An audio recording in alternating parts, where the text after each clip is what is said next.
Hello दोस्तों, आज की इस ऑडियो बुक समरी में हम बात करने वाले हैं द अल्केमिस्ट बुक की, जो एक सैंटियागो नाम के लड़के की कहानी है।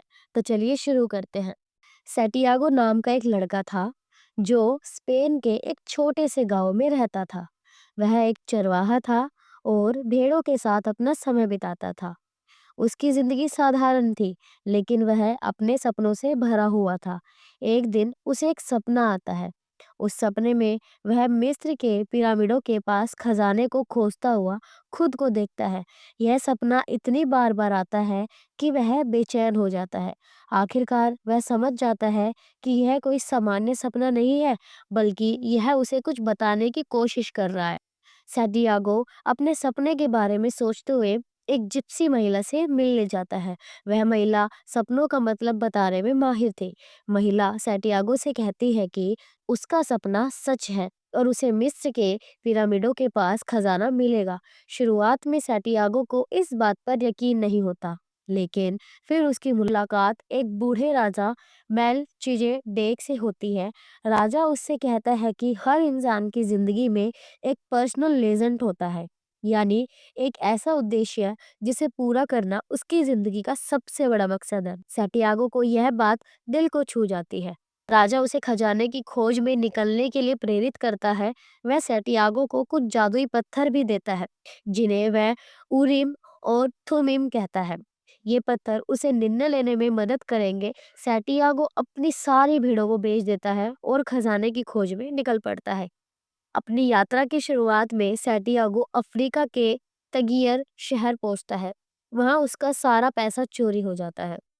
वह बहुत निराश होता है, लेकिन उसने हार मानने की बजाय वहां एक क्रिस्टल व्यापारी के पास काम करना शुरू कर दिया। इस काम के दौरान वह व्यापार की बारीकियां सीखता है और यह समझता है कि मेहनत से वह खोया हुआ सब कुछ वापस पा सकता है।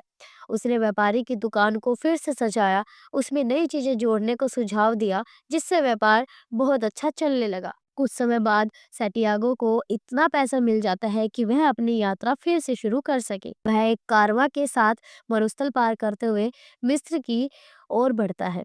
इस यात्रा में उसकी मुलाकात एक अंग्रेज से होती है, जो अल्केमिस्ट की तलाश में था। अंग्रेज उसे सिखाता है कि हर चीज की एक आत्मा होती है और उसे ब्रह्मांड की भाषा को समझना चाहिए। कारवां मरुस्थल के बीच एक ओएसिस पर रुकता है। वहां सैंटियागो की मुलाकात फातिमा नाम की एक लड़की से होती है। सैंटियागो को उससे पहली नजर में ही प्यार हो जाता है। वह उससे शादी करना चाहता है, लेकिन फातिमा उसे खजाने की खोज पूरी करने के लिए कहती है। वह कहती है कि अगर उनका प्यार सच्चा है तो वह उसकी राह देखेगी। ओएसिस पर सैंटियागो को एक भविष्यवाणी मिलती है कि जल्द ही वहां पर हमला होगा। यह भविष्यवाणी सही साबित होती है और सैंटियागो को ओएसिस के लोगों की रक्षा करने के लिए इनाम मिलता है। इसी दौरान उसकी मुलाकात अल्केमिस्ट से होती है। अल्केमिस्ट हमें सिखाता है कि अपने दिल की सुननी चाहिए और हर संकेत को समझने की कोशिश करनी चाहिए। अल्केमिस्ट सैंटियागो के साथ पिरामिडा तक जाने का फैसला करता है। रास्ते में वह उसे ब्रह्मांड की आत्मा और सोल ऑफ द वर्ल्ड के बारे में सिखाता है। सैंटियागो यह समझने लगता है कि असली खजाना सिर्फ सोना चांदी नहीं, बल्कि आत्मा की पूर्णता और ज्ञान है। जब वे पिरामिड के करीब पहुंचते हैं, तो सैंटियागो को कुछ लुटेरे पकड़ लेते हैं।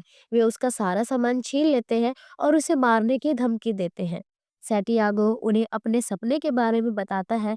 लुटेरों में से एक उसका मजाक उड़ाते हुए कहता है कि उसे भी एक सपना आया था, जिसमें उसने स्पेन के एक पुराने चर्च के नीचे खजाना देखा था। यह सुनकर सैंटियागो को एहसास होता है कि असली खजाना वही है, जहां से उसने अपनी यात्रा शुरू करी थी। सैंटियागो वापस अपने देश लौटता है।